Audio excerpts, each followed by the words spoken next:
కాశీలో పరిచయం అవుతారు. ఒకటి టూరిస్ట్ గైడ్, ఒకటి టాటూ వేసేవాడు.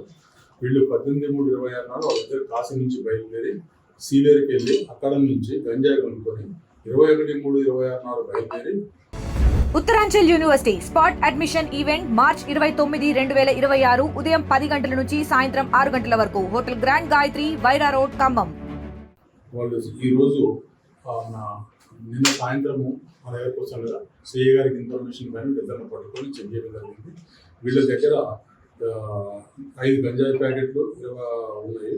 మొత్తం దీని వాల్యూ 9,950 కేజీలు. దాని వాల్యూ 4,99,000 రూపాయల గంజాయి వాల్యూ ఉంటుంది. 909 కిలోల ఎబోవ్ ఉంటుంది.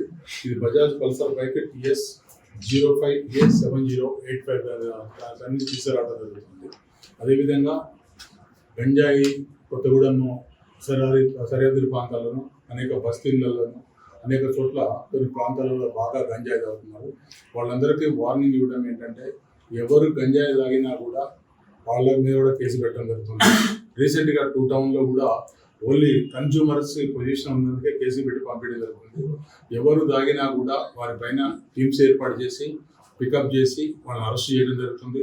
మినిమం 3 నెలలు జైలు శిక్ష. అదే స్టూడెంట్స్ అయితే వాళ్ళకి ఇంకా ప్రభావం ఉంటుంది. సో అందరికీ మేము పేరెంట్స్కి తెలియజేసిన వార్నింగ్ ఇవ్వడం కూడా ఏంటంటే, ఎవరు కూడా గంజాయి పొజిషన్ కలిగి ఉన్నా తాగినా వాళ్ళపైన చట్టరీత్యా చర్య తీసుకోవడం జరుగుతుంది.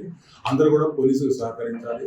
మాకు కానీ 3 టౌన్కి కానీ 2 టౌన్కి కానీ 1 టౌన్కి కానీ ఇన్ఫర్మేషన్ ఇవ్వాలని కోరుతున్నాం.